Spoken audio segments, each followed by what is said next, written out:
Hi everyone, welcome back. I hope you're having a wonderful day. This video is a recap of what I've done in spring 2021. As I am recording this, I have just recently graduated from university. I know it's kind of out of order, but I wanted to start off with that because I am so excited to share that with you. I also wanted to bring that up first so that you'll have context for why my life is a fucking mess in March, April, May. I barely did anything, but there are still some pretty cool stuff that I'm going to share with you. So March was a blur. Obviously, the highlight of March was Zack Snyder's Justice League. March was also my midterm season, so if I wasn't thinking and watching Zack Snyder's Justice League, I was doing my midterms, and so that is why March is a blur. I don't recall a goddamn thing that happened in that month. This movie is everything to me, not just because it is the Justice League, but also as a superhero team-up movie, it hits a lot of what I want in that kind of movie. It is about fighting to save the world, but it's also really focused on internal struggles and really fleshed out character arcs. It is so focused on grief and mourning and second chances within very complicated, very flawed familial relationships. The highlight for me is definitely Cyborg's arc. Victor loses his body in an accident and throughout the movie goes through the stages of grief. And although his arc is directly about being disabled, mourning a body and mourning a life that you've lost feels very reminiscent of trans experiences to me. Reflective of experiences for other marginalized groups of people as well. How they handled a heavy topic and how they portrayed it in a superhero movie really spoke to me and I liked it. I highly recommend this movie, not just to people who are into the superhero genre, because it is so focused on non-superhero stuff as well. And in terms of it being a very long movie, it is split into 7 parts with the intention of making it more consumable for people. The next thing I'm going to talk about for, what is this month? March. So actually before Zack Snyder's Justice League stuff, because that was like later in the month, I was really going through it with Detective Pikachu. I watched that movie 3 times in that month. It was a mess. It is a beautiful movie, and I'm not going to review it in this video because I did spend an entire podcast episode talking about it, but it is a beautiful movie, and it's a fun movie. It is such a fun movie to get lost in because the world of Pokemon is so musical. It's so mystical and fills you with childlike wonder. And I think that the movie was crafted in a way that expresses that perfectly. It does not matter if you don't know a goddamn thing about Pokemon. Like, I think Detective Pikachu is a great gateway into the Pokemon franchise. Which, by the way, honestly, is such a difficult and intimidating franchise to get into because Pokemon has so many different types of media from like the past 20 plus years, right? And like it's so difficult to know where to even start. Detective Pikachu, I think, is a really good gateway into the franchise, especially because it's a movie, so it's a lot more consumable and accessible for people. Usually I do music wrap-ups at the end of each month. Let's just say for March, basically all I listened to was Zack Snyder's Justice League, and honestly for the other 2 months I didn't really listen to music either. Like I listened to Zombies 2 and Zombies, but I'm just gonna not include that. Wait. Oh my god. This jacket could be like from Zombies. Disney Channel original movie Zombies and Zombies 2. The green's a little more pastel, but like it could work. The pink for the mighty shrimp. Oh god. April. Yes, let's move on to April. So despite my school and workload being like doubled in April, this month was actually very, very good for my physical and mental health. This was actually one of my best months in the entirety of COVID. Just to give additional context, during my employee evaluation, one of the 3 weaknesses my boss told me is that I don't take care of my body. It's really sad, but also, you know, I'm so grateful to be working with people who notice that I am neglecting my health and want me to start taking care of myself, because I've definitely worked with people or had interviews with people when I tell them I'm a workaholic.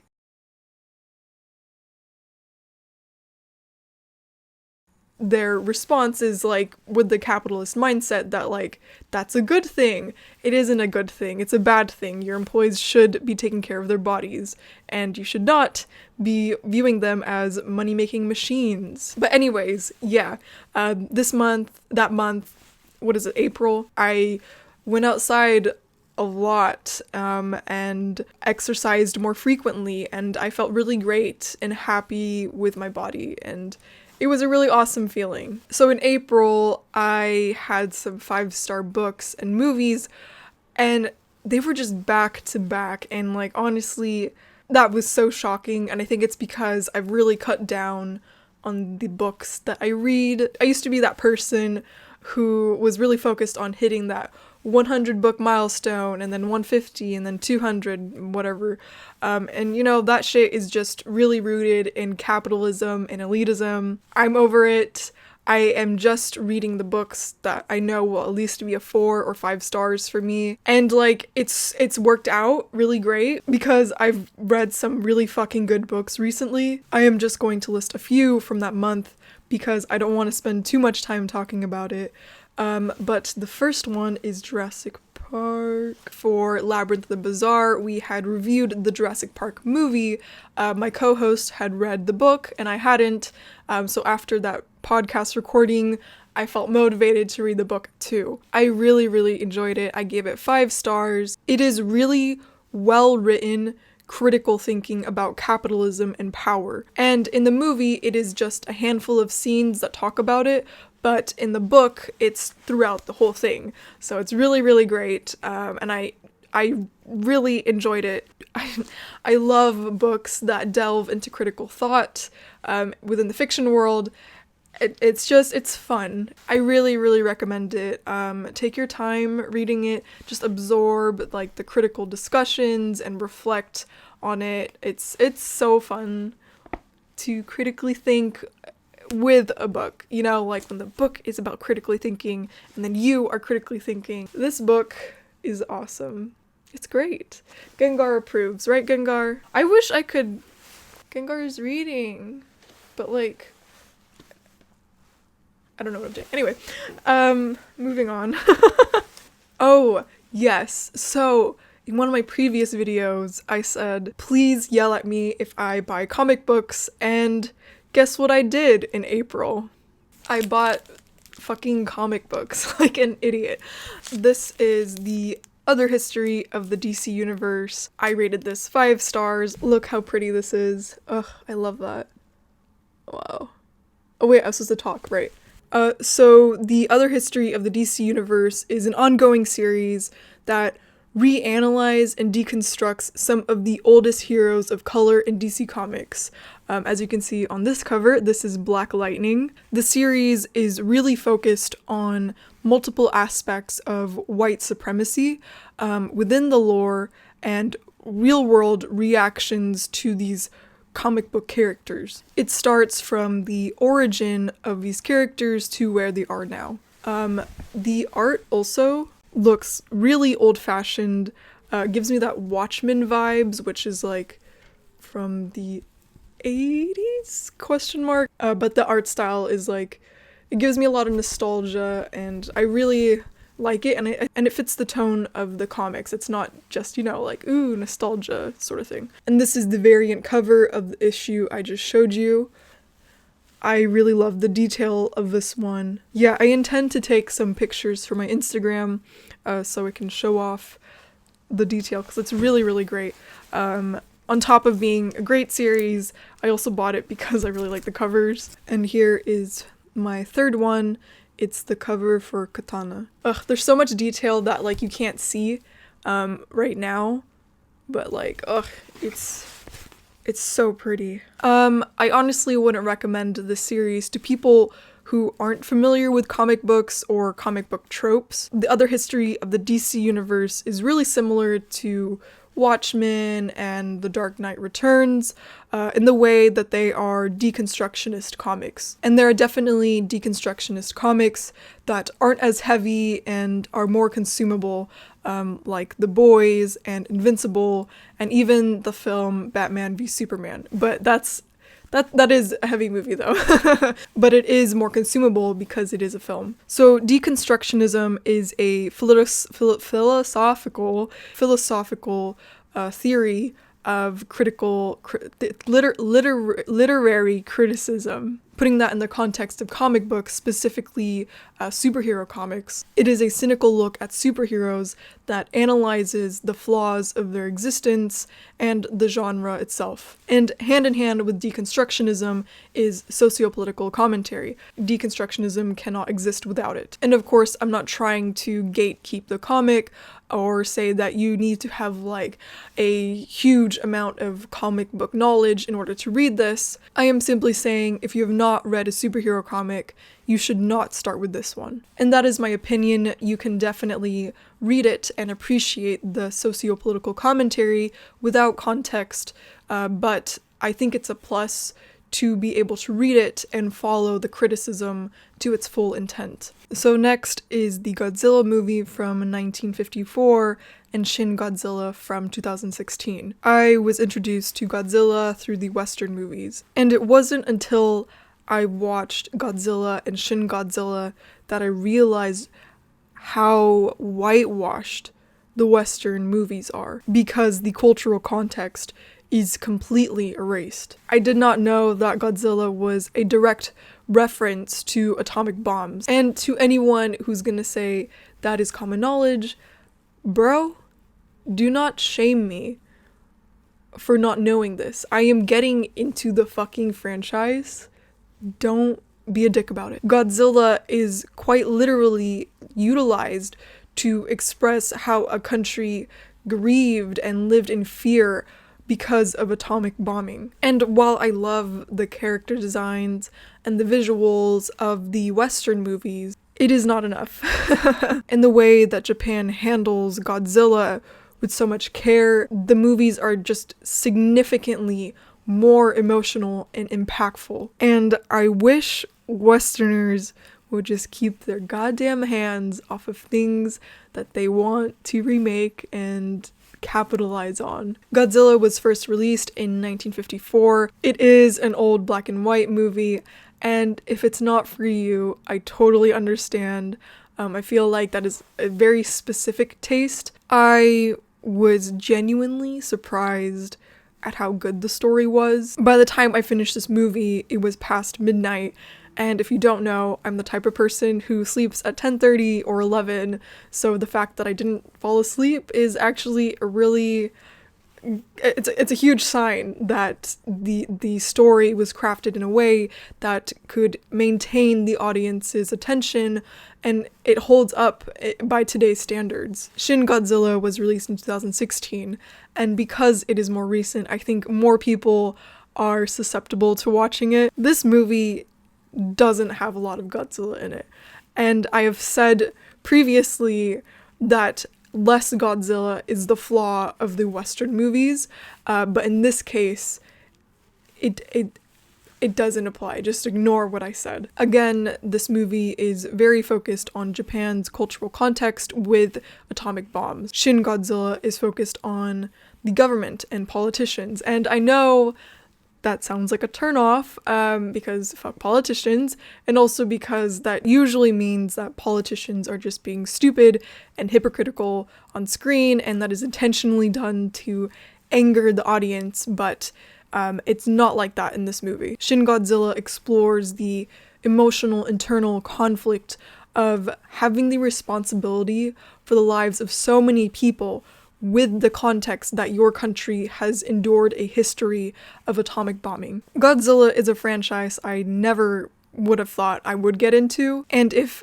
anything that I've said piques your interest at all, I highly encourage you to watch the movies. There's two. Unless you don't like black and white movies, then don't watch the first one. If you have watched the Western Godzilla movies, just wipe it from your brain and watch these two movies. And then you can watch the Western Godzilla movies. But I want these two to be your introduction to Godzilla. Lastly, Detective Pikachu. I just rode that hype train and got back into Pokemon. I'm playing Pokemon Platinum right now and crying because it is so fucking hard and tedious and annoying to level up your fucking Pokemon. And I fucking just found out that in the newer Pokemon games,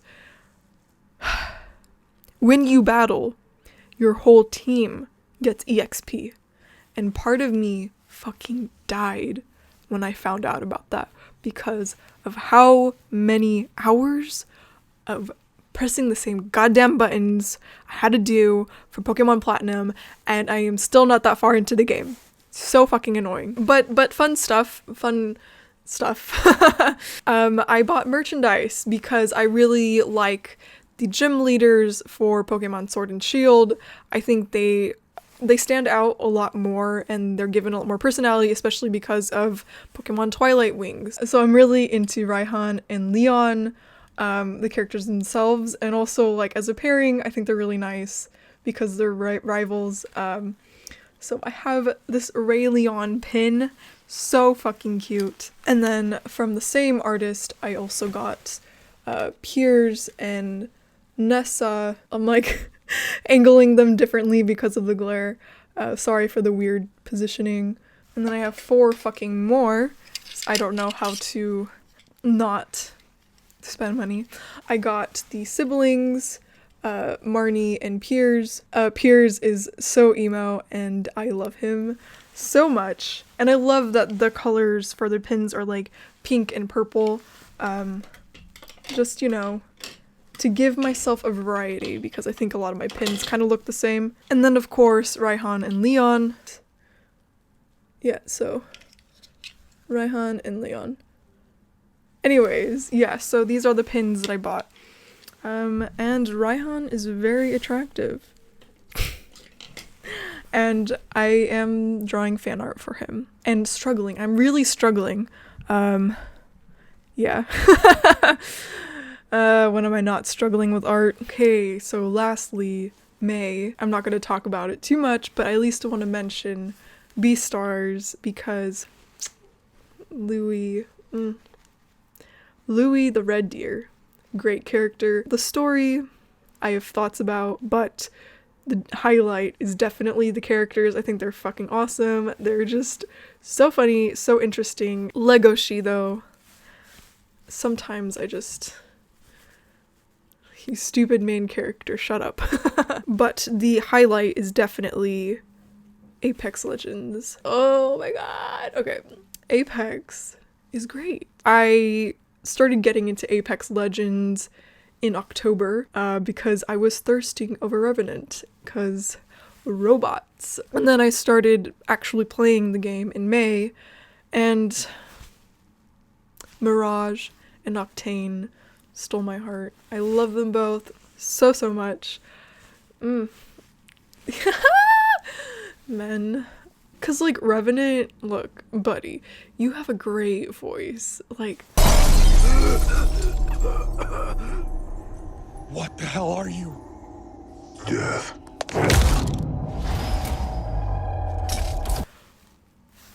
such a great voice, and you are so attractive.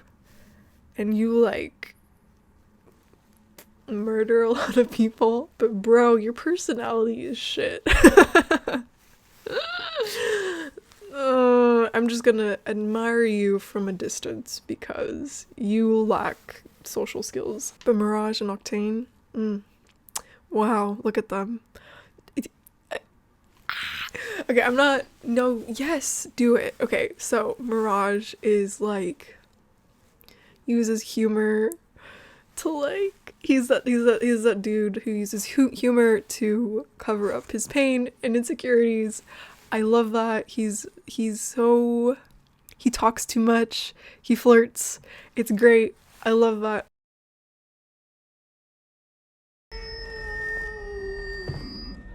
Oh, hey, how's it going? Remember me? Watch me now! Mirage, really? Again? What? I'm a legend, right? Oh man, that thing is giving us a really nice glow. Oh, come on, dude, you're always crowding. Octane is just chaos. He adrenaline. Him. Ugh, my god. Octane and Mirage.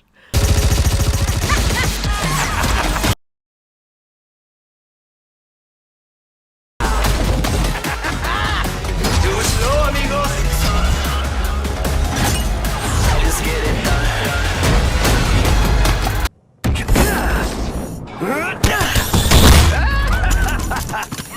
Surprisingly, Apex Legends has a lot of lore, which I fucking love. I love lore. I assumed that this game was mostly just like a shooting game, but it's like shooting and there's lore, which is awesome. And I really hope that there are more comics in the future and maybe possibly like a cartoon or something. So the setup of this game is Battle Royale. There are 60 people in each game and you are grouped into teams of 3. One member chooses where you land on the map, and different locations on the map have like really good loot or like shitty loot. The loot is made up of weapons, ammo, shield and health materials and accessories that will help you survive the game. It's really fun. I love how short the wait time is because like for other games you kind of have to wait for a long time, and it's also really quick rounds, which I really appreciate. So like I can fit like 3 different games into like 30 minutes or whatever, depending on how long I survive, and so I can like fit that in before I sleep, which is really nice. And Apex is not too dependent on being able to communicate with your team in chat, and you can also mute your team in the beginning, and so you are less vulnerable to harassment, which is great. Apex Legends is kind of like Fortnite, but it's even cooler because there are people of color and queer and trans people, which is really, really awesome. Majority of the characters are international people of color, and people on Reddit or whatever, they'll be like, well, they're from the future. Technically, they're from space, so like they're not actually blah, blah, blah, whatever. Obviously, they are coded as people of color, so just like shut up. Not only are the characters queer and trans, but the content actually acknowledges it, represents their identity, and respects their pronouns instead of just slapping the label onto them. And some of the voice actors are people of color and queer and trans, so there's also that behind the scenes representation. I'm just gonna like list off the representation that I know. If I miss any of them, please let me know. There's honestly a lot, so maybe it's one that I just don't know about and I'd love to know about it. So to start off, we have Fuse, who is disabled and pansexual. I love his accent. Octane is Latino and disabled. Loba is Latina and bisexual. Valkyrie is East Asian and lesbian. Crypto is East Asian. Watson is ADHD and autistic coded. Mirage, he is canonically questioning his sexuality. Bangalore is black, and I would really, really like it if they would confirm her as queer, specifically a lesbian. That would be really nice. Lifeline is black. Gibraltar is a Pacific Islander and gay, and in the comics he is reconnecting with his ex, and his ex has a child, and so it's just like really cute, and I am looking forward to more stories about them. Lastly, Bloodhound is non-binary and uses they/them pronouns. The last thing that I'm going to talk about is the fact that I have graduated from university. I graduated with a bachelor's in child and adolescence development with a concentration in youth work, and out of school time, usually people think that I'm in it for young children. I'm not in it for children. I am here for teenagers and young adults. And I also minored in queer ethnic studies. College is hard, and I definitely did not expect to be here. I know that I have planned this stage of my life a long time ago, and I I mean, life, you know, you never really follow that path. But I'm glad that I'm on the path that I am now, and that I'm really, really happy and satisfied with it. I am really excited to go into the field of social services and work intimately with people who are enduring these capitalistic white supremacist conditions, because it is a cycle of oppression and it fucking sucks. But yeah,